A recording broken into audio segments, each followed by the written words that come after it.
नमस्कार, मैं डॉक्टर मोहनलाल मेघवाल, सहायक आचार्य संस्कृत, राजकीय स्नातकोत्तर महाविद्यालय प्रतापगढ़, राजस्थान। द्वितीय वर्ष संस्कृत साहित्य के अंतर्गत निर्धारित अभिज्ञान शाकुंतलम के द्वितीय अंक के महत्वपूर्ण श्लोकों और गद्यवाक्य का हम अध्ययन कर रहे हैं। पूर्व कालांशों में भी हमने इसका अध्ययन किया है। द्वितीय अंक में राजा और विदूषक वार्तालाप करते हैं। राजा शकुंतला के प्रति आसक्त हैं और वह विदूषक को शकुंतला के रूप सौंदर्य के बारे में बता रहे हैं कि वह ब्रह्मा की कोई अद्वितीय रचना ही है, जिसको ब्रह्मा ने चित्रफलक पर रखकर उसमें प्राणों का संचार कर दिया है अथवा रूप समूह से उसका निर्माण किया है। तब विदूषक आगे कहते हैं, यदि एवं प्रत्यादेशम इदानीम रूपवती नाम। विदूषक कहते हैं, यदि ऐसी बात है तो सभी रूपवती स्त्रियों का प्रत्यादेश अर्थात तिरस्कार हो गया है। राजा इदम च मे मनसि वर्तते।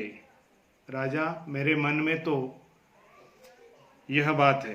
अनाघ्रातम पुष्पम किसलयम अलूनम कर रूहे अनाविद्यम रत्नम मधु नवम अनास्वादित रसम अखंडम पुण्यानाम फलम इव च तद रूपम अनघम न जाने भोक्तारम कम इह समुस्थापस्यति विधिः।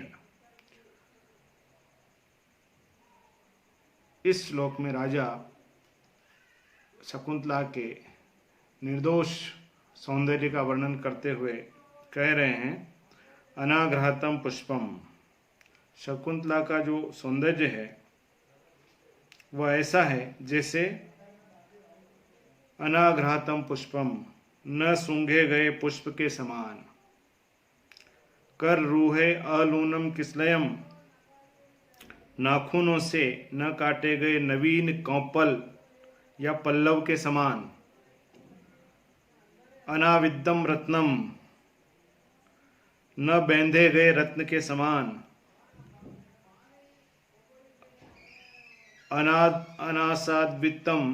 अनास्वादितम नवम मधुरसम, और नहीं आस्वादित किए गए नवीन मधु के समान तथा नवीन मधु के समान।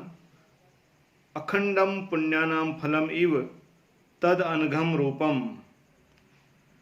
अखंड फल के समान दोष रहित उस शकुंतला के सौंदर्य को, तद अनघम रूपम, उस शकुंतला के सौंदर्य को, विधीह विधाता, ईह कम, यहाँ पर इस धरती पर, कम किसको, भोक्तारम समुपस्थापस्यति, किसको उपभोक्ता या कौन उपभोक्ता सौभाग्यशाली व्यक्ति होगा, न जाने, यह मैं नहीं जानता हूँ। शकुंतला का जो सौंदर्य है वह ऐसा है, न सूंघे गए पुष्प के समान।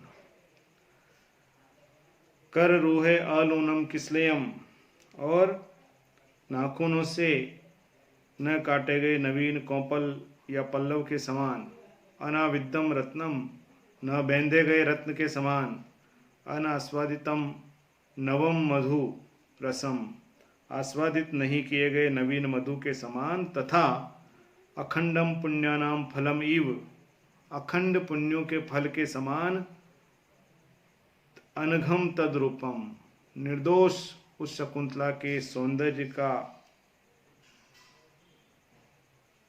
सौंदर्यशाली शकुंतला का, भोक्तारम इह कम समुपस्थापस्यति, उपभोक्ता कौन सौभाग्यशाली व्यक्ति होगा, न जाने, यह मैं नहीं जानता हूँ। महाकवि कालिदास ने यहाँ शकुंतला के सौंदर्य के लिए जो उपमान लिए हैं वे उसकी रमणीकता एवं निष्कलंकता के परिचायक हैं। अनाघ्रातम अर्थात शकुंतला का रूप अभी तक परपुरुष के द्वारा उपमर्दन से रहित तथा परम पवित्र है। नाखूनों से अलून, उसका रूप सर्वथा अम्लान और उपभोगजन्य वैरूप्य से अक्षत है।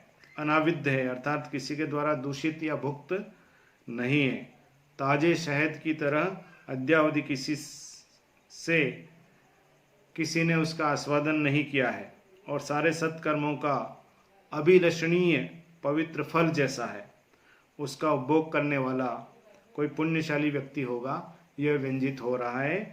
और राजा कह रहे हैं कि मैं नहीं जानता हूँ कि विधाता इसका उपभोक्ता किसे बनाएगा। वस्तुतः इस श्लोक में कालिदास की सौंदर्य विषयक भावना अभिव्यक्त हुई है। कालिदास ने शकुंतला के रूप को निष्कलंक तथा परम पवित्र बताया है और ध्वनित किया है कि सर्वथा दोष रहित सौंदर्य ही उपासनीय, श्लाघ्य एवं उपभोग्य होता है। ऐसे सौंदर्य पर ही पवित्र भावना वाला मन आसक्त होता है। इस पर विदूषक कहते हैं, तेन ही लघु परित्रायताम एनाम भवान, तो तब तो इसे आप शीघ्र ही अपना लीजिए। माँ कस्यापि तपस्विन इंगुदी फल चिक्कण शीर्ष से हस्ते पतिष्यति। कहीं ऐसा न हो कि यह इंगुदी के तेल से चिकनी खोपड़ी वाले किसी तपस्वी के हाथ पड़ जाए। राजा परवर्ती खलु तत्र भवति न च सन्निहितो अत्र गुरुजनः। वह देवी तो पराधीन है, इस समय उसके गुरुजन कर्ण भी यहाँ उपस्थित नहीं है। विदूषक, अत्र भवंतम अंतरेण की दृश्य तस्य दृष्टिरागः। विदूषक कहते हैं कि आपके प्रति उसका दृष्टिराग, प्रेम युक्त दृष्टि कैसी है। राजा, निसर्गादेव प्रगल्भ तपस्वी कन्या जनः तथापि तु। तापस कन्याएं तो स्वभावतः भोली भाली होती हैं, तो भी अभिमुखे मयि सहति क्षणम हसितम अन्य निमित्त कथोदियम विनय वारित वृत्तितः तस्या न विव्रतो मदनो न च संव्रतः। राजा कह रहे हैं कि आश्रम की कन्याएं भोली भाली होती हैं, फिर भी उसने अभिमुखे मयि, मेरे द्वारा उसके सामने देखने पर वह शकुंतला इक्षणम संहतम दृष्टि हटा लेती थी। मयि अभिमुखे, मेरे द्वारा उसके सामने देखने पर इक्षणम संहतम, वह दृष्टि हटा लेती थी। अन्य निमित्त कथोद्यम हसितम, अर्थात नजर से नजर नहीं मिलाती थी तथा अन्य बातों के बहानों को लेकर हंस पड़ती थी। अन्य निमित्त कथोद्यम, अन्य बातों के बहानों को लेकर हंस पड़ती थी। विनय वारित वृत्ति अतः तस्या, इस प्रकार उसने विनय वारित वृत्ति, शालीनता से नियंत्रित प्रकृति वाले मदनः काम भाव को, न विव्रतो न च संव्रतो, काम भाव को न तो प्रदर्शित किया और न ही छिपाया ही। विनय से वारित वृत्ति वाली अर्थात शालीनता से नियंत्रित उस शकुंतला ने अपनी काम भावना को न तो प्रदर्शित ही किया और न ही छिपाया। किस तरह से? मयि अभिमुखे, मेरे द्वारा उसके सामने देखे जाने पर वह अपनी नजरें, दृष्टि हटा लेती थी। अन्य कथाओं के बहाने से वह हंस पड़ती थी। इस प्रकार मुझे लगता है कि उसका भी मेरे प्रति प्रेम भाव है और शालीनता से युक्त उस शकुंतला ने अपने काम भाव को न तो प्रदर्शित ही किया और न ही छिपाया ही। इस तरह से उसका प्रेम भाव व्यक्त होता है।